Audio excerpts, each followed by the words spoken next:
Magandang araw po. Narito na po magiging lagay ng panahon ngayong araw ng Linggo, November 16, 2025.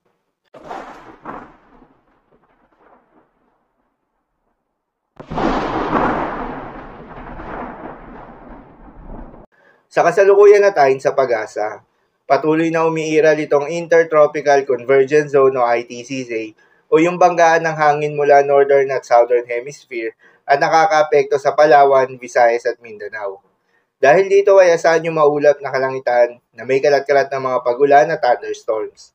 Northeast monsoon naman o hanging amihan ang patuloy ring nakakaapekto sa may northern Luzon. Dahil dito ay asahan yung bahagya hanggang sa maulap na kalangitan na may kalat-kalat ng mga mahihinang mga pagulan.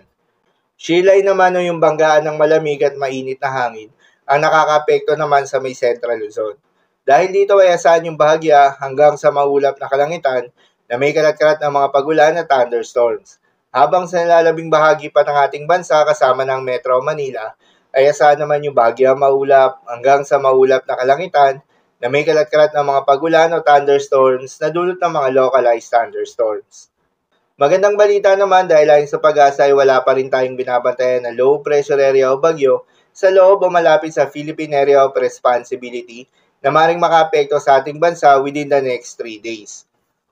Para naman sa magiging lagay ng panahon ngayong araw ng Linggo, dahil nga sa epekto nitong Intertropical Convergence Zone, asahan sa Visayas, Mindanao at Palawan ang maulap na kalangitan na may kalat-kalat ng mga pagulan at thunderstorms. Posible ang mga pagbaha o pagguho ng lupa due to moderate to at times heavy rains. Habang sa Cordillera Administrative Region at Cagayan Valley, ay asahan naman yung maulap na kalangitan na may kasama mga pagulan na dulot ng northeast monsoon. Posible rin na mga pagbaha o pagguho ng lupa due to moderate to at times heavy rains. Habang sa Ilocos Region ay asahan yung bahagya maulap hanggang sa maulap na kalangitan na may kalat-kalat na mga mahihinang pagulan na dulot rin ng northeast monsoon. At sa Aurora area naman ay asahan yung maulap na kalangitan na may kalat-kalat na mga pagulan at isolated thunderstorms na dulot ng shear line. Posible rin na mga pagbaha o pagguho ng lupa due to moderate to at times heavy rains. At sa nalalabing bahagi pa ng Central Luzon ay asahan naman yung bahagya maulap hanggang sa maulap na kalangitan na may kalat-kalat na mga pagulan o thunderstorms na dulot pa rin ng shear line. Posible rin na mga pagbaha o pagguho ng lupa during severe thunderstorms.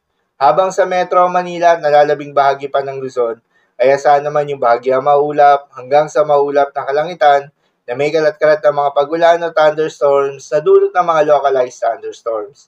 Posible rin na mga pagbaha o pagguho ng lupa during severe thunderstorms.